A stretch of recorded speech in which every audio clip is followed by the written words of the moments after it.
Oh boy. All right. This is a new little segment for the podcast, and I wanted to like promote this as well because I got this idea from another YouTuber, Rusty Buckets. He has a separate channel for this type of stuff, but we're just doing it on the main channel. Post game reactions of the games being played today, current like live reactions. Will be like a quick 5 minute thing. We're rolling into it. Of course, Reid is here because you know what game we're talking about. Bucks versus Yeah, Nets. Final score yeah. 115 Bucks, 111 Nets. Reid, I need to hear your honest emotions, opinions, everything right now. Let's get it. I'm very upset. I don't even know. I have no words to like describe just the absolute disappointment in my heart and just every other fiber of my being. I don't know. I mean, KD had a great game. Harden, not so much. Kyrie was out. Um, I don't even know. I mean, honestly, the Bucks, they played a good game. All right, Middleton, turned up when he needed to. Drew Holiday hit some clutch shots. Giannis had a 40-point game. Yep. Brook Lopez was shooting well from three. All around the Bucks shot well from three. So I think they definitely deserve the win. I'm very upset, of course, but no, they definitely deserve it. They played a great game. K-Mid, Giannis, Drew Holiday, PJ Tucker was playing great defense on Durant until he fouled out with about 5 minutes left. Yeah. Yeah, I don't know, man. I mean, it's definitely tough. It's some heartbreak right there.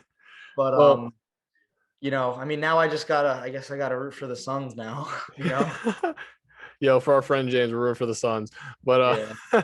okay, my little thing is though, because I only watched the last 7 minutes because it came back from home from work, like right when the 7 minute mark happened. Mhm. So like we were following during work, like just saying, oh, scores that like Nets were up 6 by halftime. I was like, all right, and that's probably gonna win, even though I was pulling a little bit for the Bucks because I just want to see Brooklyn burn to the ground because it'd be kind of funny. Because I've seen so many clips of like the Philly clips, like all the like people like eating horse crap and like setting cars on fire. Crap. Yeah, you never saw the video. Okay, so there's a video out there of a What Philly is this? fan What eating is going on in horse Philly? poo off the ground, and it's the funniest thing you'll ever see. Yes, Philly fans are that crazy. That's what I was hoping Philly fans Brooklyn are would wild, man. happen in Philly Brooklyn. fans are absolutely But wild, man. my little thing about it though, like the last like 2 minutes, is that the Bucks were not making like besides Drew Holiday's like two insane clutch shots and Middleton making a couple threes, they could not make a basket for life. And then you saw Giannis trying to shoot a clutch three in the last like second, didn't happen. I think K-Mid shot that. I think I know which one you're talking about. I think it was Chris Middleton. Yeah. But Point yeah, being, he went for the dagger for sure. yeah. Point being, what I saw in this last like what I don't know, last like 5 minutes, like including overtime, like the last 5 minutes of overtime plus like the last 2 minutes, the Bucks could not buy like a bucket for their life. Brooklyn was on their heels playing defense, like incredible defense. And it's sad, like seeing the clutch shot from Hart, like KD got me like revved up, like no way going to I overtime. was so hype about that. And then the But Bucks proceed to miss every single free like field goal attempt in the overtime. So yeah, that yeah, they I didn't think a deserve it. lot of it also has to do with like how Brooklyn they just weren't really taking care of the basketball in those Nah, last 2 minutes of spell. I mean, throughout the whole game, they had a decent amount of turnovers, but just throughout those last 2 minutes, you could definitely tell that everyone or the last 2 minutes of the of regulation, you could definitely tell it was like pretty scrappy. Everyone was tired.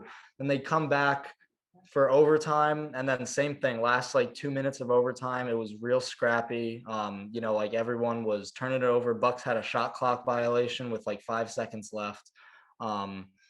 So yeah, I don't know, man. I mean, it was a lot of mishandling of the basketball on both sides. Obviously Milwaukee not so much, but Brooklyn definitely needed to take care of the basketball better, I think. yeah, I was looking at the stats, and funny enough, you mentioned that the Brooklyn had 13 turnovers to the Milwaukee 7, and not to Mhm. mention my little like highlight like key stat that I saw like right at the end because we were talking about it earlier was 3 point percentage. The Yeah. Bucks were 41% from three, and the Nets were 30. That's Yeah. like an insane stat to me. Exactly. Yeah. And Milwaukee has been like a good 3-point shooting team throughout the season. So it's not like super surprising to I me. mean, minus But on Giannis. yeah, minus Giannis, exactly. But yeah, Joe Harris was missing everything. He could not buy a bucket. Oh. Same thing with James Harden. I think like do you have the box score up right now? Yeah, I'm looking at stats, and it was just funny What's looking at that stats. How did Harden shoot? Because like I feel like he shot Harden, like 1 for 10 again. he used 5 for 17 and then two for All right, 10, not even 2 for close. 12 at the 3 point line. He was 10 But for yeah, 10 at free throws. Yeah, he was hitting all of his free throws for sure. So No yeah, more really, hack a Ben. No more hacking a Ben. Harden or whatever. Hack Hack a a James. Harden, Hack a Hack a James. James. But yeah, it was Yeah, just it, Harden had just a really terrible shooting night. like Really hurts. we were talking about is it better or worse having a Harden there as a decoy, like playing worse, or is it better to have like a good bench player, like giving Shamit and giving like Bruce Brown the starting shooting guard minutes? Like that Mm. was the thing I thought about. I was like, why, push Harden to play when he's injured, like partly injured and didn't play that well. I Well, don't I know. think actually Harden was pushing to play. He really wanted to play. And then Steve Nash definitely wanted to have him out there as well. But I know Harden was like a big proponent to make sure that he was playing for this game and the last game. Yeah, I But mean, I wouldn't have um, played him personally, but that's just I me. mean, But I guess yeah, it's you have playoffs. to realize at some point that, hey, Sorry. yeah, my parents just walked in. What's going on? Family's feeling it. I don't know. I think that you got to realize that Harden draws so much attention from the defense, even if he's not having a good shooting night, because you still got to respect his shot. So I think having him out there as just a playmaker, he can grab rebounds. I think definitely having him out there was a plus. I don't think that he should have taken as many shots as he did if he wasn't shooting as well. Mm-hmm. But he was looking a little bit like old school Harden. He was getting to the line. He got to the line 5 times tonight. Like he said, he hit all of his free throws. 100%.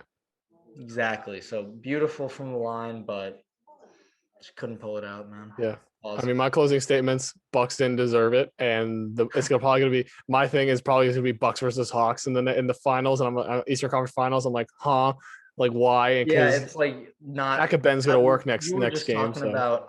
Yeah, no, Hackabem would definitely work.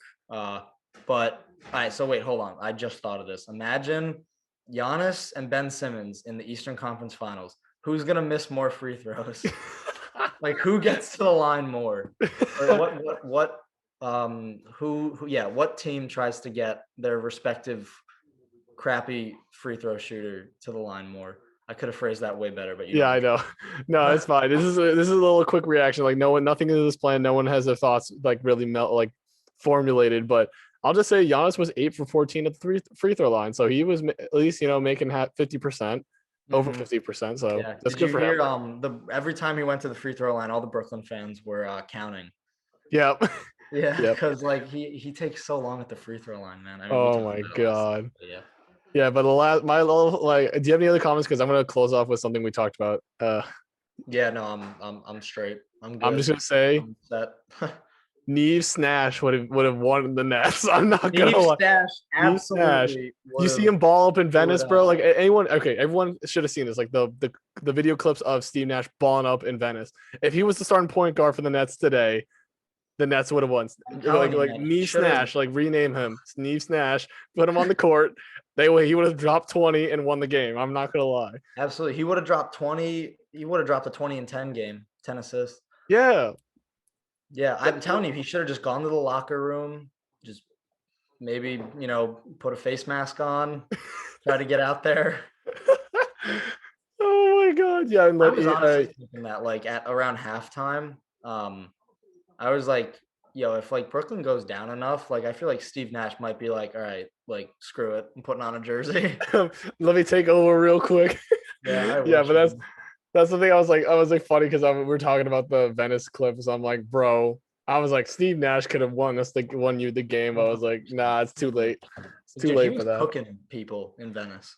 Yeah, he had Like, he had a dribble through the other guy's legs and then went for a reverse layup. I'm like, what? yeah, it was absolutely crazy. I He was could have done like, that to Giannis and smoked him, but you know I don't even what? know how old is Nash. He's like 40 something. I'm pretty sure. I thought he was in his 50s. Is he really that old? No, you were right. He's 47. 47. He's getting up there. But point being, he could still play. He could pull a Vince Carter and say like, "Oh, I'm playing in my 40s" type deal. Yeah, Just play like till his 50s. oldest active player in the NBA. Yeah, like by a long shot. He would break all the records for anyone over the age of 40. just by stepping on the court for Yes. like one game, he would already break like multiple records. Multiple playoff records at his age. All right, but yeah, Yeah. that's the last thing I want to say. Niece Nash would have won. Niece Nash would have won the game. This is. I think we're gonna make this like a more routine thing, especially if we're all watching the same games in the Eastern Conference and Western Conference Finals, and in the finals. I think we're definitely gonna do this because this is a lot of fun. Just like Yeah, after the game, just our raw emotions, raw like thoughts. It's a lot of fun.